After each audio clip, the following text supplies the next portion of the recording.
Governor Phil Murphy came into office 5 years ago, describing himself as a proud progressive Democrat who wanted to make New Jersey the California of the East Coast.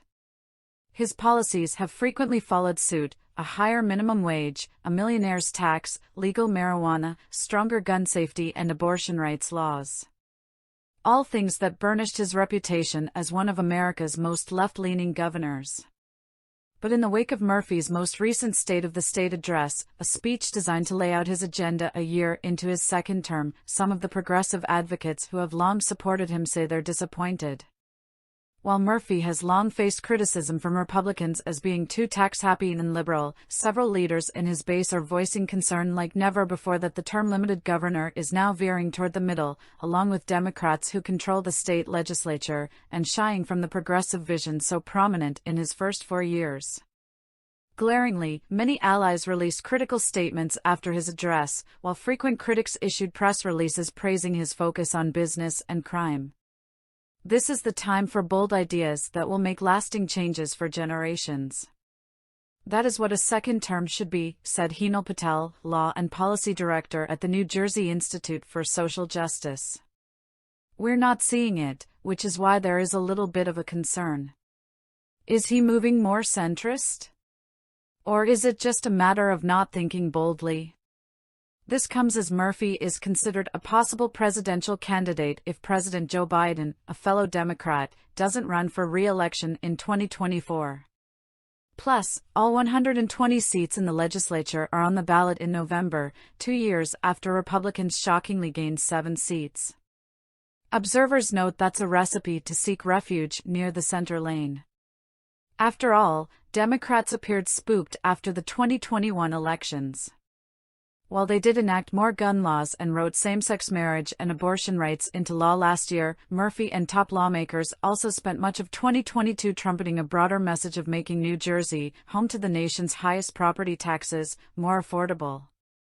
Advocates lamented that Murphy's speech didn't call for more action on other issues he has discussed in the past, such as voting rights, the environment, and programs to help people of color in one of the nation's most diverse states. They're also bothered he focused a chunk of the address on combating car thefts with what they say are outdated policies that could hurt minorities. And they are warning that his agreement to let a corporate business tax surcharge expire would be a giveback to big businesses and blow a hole in the state budget. Murphy, however, has defended his progressive bona fides in recent days. For everybody out there who says we don't do these sorts of things anymore, today's an example we care deeply about these kids and causes like this, he told reporters Wednesday after an event to champion how the state expanded its Medicaid program to children of undocumented immigrants. NJ Advance Media asked him the next day if that off-the-cuff comment suggested he's aware of criticism on his left. "I'm glad you picked that up," Murphy quipped. He stressed he's not a progressive for the sake of it. "I'm a pragmatic progressive." He said one of the things people forget was the state was broken when he took over 5 years ago, and a lot of things had to happen. We had to be more fiscally responsible, we had to address huge, gaping inequities, we had to get the economy back on its feet, Murphy added. And a lot of that was what folks think of, generally, in the progressive lane, and I'm incredibly proud of that. Just because we don't have the frequency of what we used to have doesn't mean that we're not ourselves, he continued. That doesn't mean we still don't need to do a whole lot of that every year in the budget, and we do, but we're in a different place than we were 5 years ago. Ben Dworkin, director of Rowan University's Institute for Public Policy and Citizenship, said Murphy came in very strong with his progressive agenda and has basically spent the last few years building it all up and improving on the various things. As for the people who now say Murphy isn't leaning in hard enough with ambitious goals in his second term, the give and take of politics means that there will always be sniping, even from your closest friends, Dworkin said. That's just the nature of the business. Amol Sinha, executive director of the American Civil Liberties Union of New Jersey, agreed Murphy has proven he can be a progressive leader. But, Sinha noted, there is a statewide and nationwide trend of Democratic officials moving away from such an agenda. State Senate President Nicholas Scutari, Union, told NJPBS recently that Democrats have been moderating since he took office last year. "We've made sure the bills we've considered and the spending we have are priorities for most New Jerseyans, and I think that's reflective of that," Scutari said. But Sinha argued New Jersey's politicians have embraced the wrong lesson from the 2021 elections.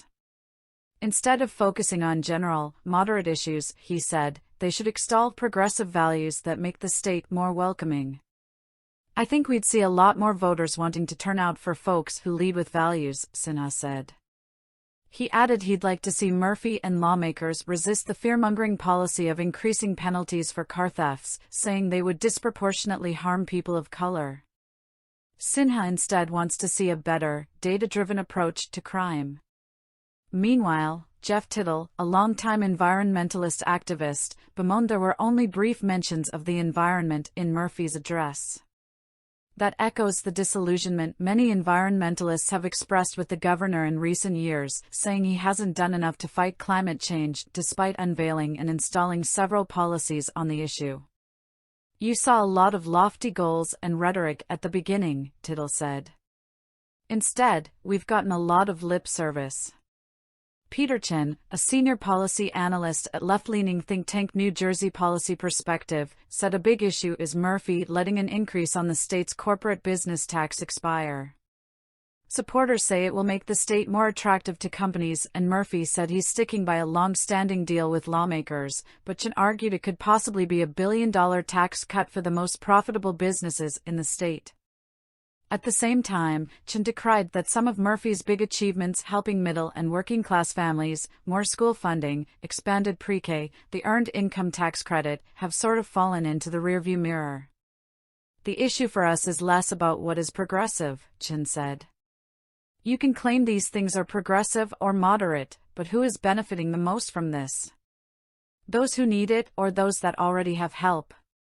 Murphy's speech did highlight how the state last year installed a property tax relief program known as Anchor that his administration said will provide rebate checks to about 2 million households, both homeowners and renters. Several Democratic lawmakers released statements championing Murphy's push for affordability and economic opportunity. Meanwhile, Stacey Berger, CEO of the Housing and Community Development Network of New Jersey, praised him for efforts to ensure that every New Jerseyan has access to a safe and affordable place to live. Republicans, for their part, counter that government spending under Murphy has skyrocketed and it's still too expensive to live here. Several progressive advocates say they hope Murphy will address racial equality and other issues in the state budget proposal he's set to unveil next month. Amy Torres, executive director of the New Jersey Alliance for Immigrant Justice, suggested Murphy use American Rescue Plan money, federal COVID-19 relief funds, for systems and policies to prevent some of the worst disparities seen at the height of the pandemic. Torres also urged Murphy to install broader voting reforms, including same-day voter registration. She stressed it's not just about Murphy, the legislature should be on board, too. "I do not think they've reckoned with just how diverse New Jersey is," Torres said of lawmakers. "We can't be distracted by election cycles as a means of not holding people accountable." Patel, of the Institute for Social Justice, agreed. "We wish the governor and the legislature would meet the moment," she said.